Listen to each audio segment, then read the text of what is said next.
The other summit. So much has been made this week of the meetings among heads of state. Tonight, we focus on two women, two leaders in their own right, embracing one another as much as the rest of the world seems to be embracing them. Here's Yunji Denise.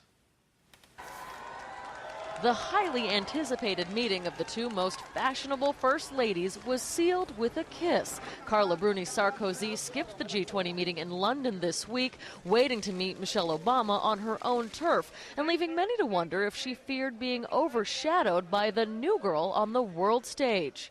They both represent, I think, feminism and modernity and strength, and we haven't seen, something like this, and especially two women like this in such a long time.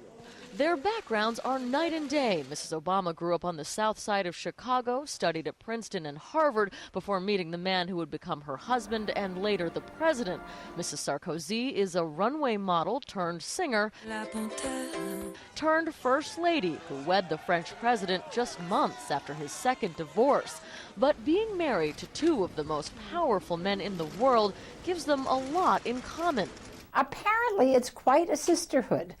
First ladies have told me that it's really something to get together with the wives of other heads of state. The First Lady's aides say she and Mrs. Sarkozy enjoyed each other's company. They had a lively lunch, great conversation, and seemed to genuinely like each other. But First Ladies don't always get along.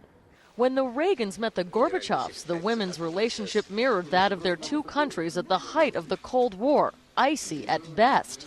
Mrs. Obama has been exceptionally friendly on her European tour, embracing the other wives, often exchanging hugs instead of handshakes. She and Mrs. Sarkozy parted the way they met.